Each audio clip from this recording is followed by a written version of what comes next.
So I'm going to talk about the protective equipment that you will want to use to some degree. Some people wear a full bee suit top to bottom.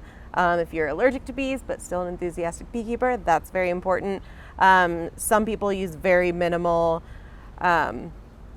bee suits, bee equipment, but I'm going to go through a little bit of what we have here. We have a couple different hats and veils. This is mine that I really like because it's like a nice summer hat. It's very breathable. And I'll put it on for you.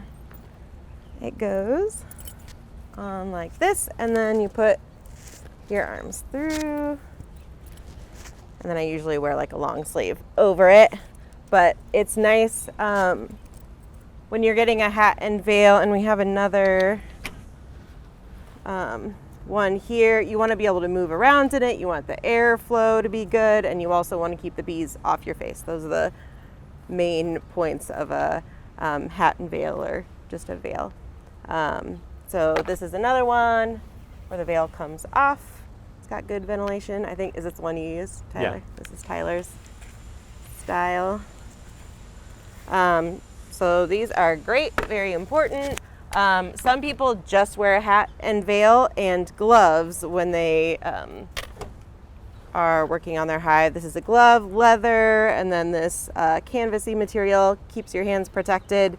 You're going to have your hands deep in the hive, and even if the bees are super calm, if you accidentally squish one with your hand, you will get stung. So to me, gloves and a hat are the most important parts of your bee suit. Then you have jackets. This one has the hood attached to the jacket. Most beekeeping stuff will be white or light colored. It helps keep the bees calmer, to have those nice light colors.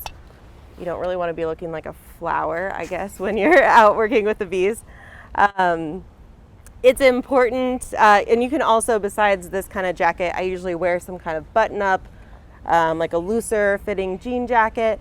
There are also pants that come in the same material.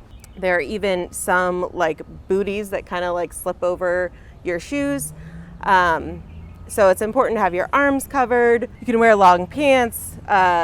Also tucking in, pulling your socks over your pants, or wearing taller boots, because bees sometimes like to crawl into the little edges of your clothing. And a lot of the time, it's not that they're being aggressive, it's that they get caught under your clothing and you bump into something and squish them. So it's not fun to get stung, especially when you're in the middle of doing something out at the hive. So those are the most important. Did I miss anything? I was just going to say, when you think about beginning beekeeping, like, it really feels like just the hat and the gloves are kind of a good starting point. Yeah.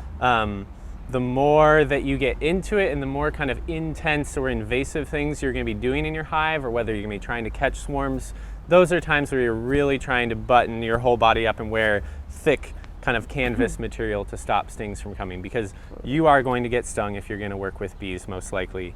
And it's mainly about not getting stung in an area that will need you to immediately stop and address it. Like, if I can get stung in my leg instead of my face and my hands, I can pull out the stinger and like calmly, less calmly, but still calmly finish what I'm doing, package that up, and then address that if I need to. Yeah. And so don't feel like you need to get into like the hard hat and the full body canvas. Like, jeans, anything in your wardrobe that's long sleeve, long pants, and then a veil and gloves is a great way to start. Yeah. And another tip for if you are working with bees and you have some that get kind of angry, you get stung, it's especially important then to wash your bee suit, because those pheromones that the bees put off when they are angry will hang out on your clothes, and you don't want to go out the next time to a calm hive and introduce those pheromones that are saying like, hey, there's something going on here, attack. Yeah. So that's important too.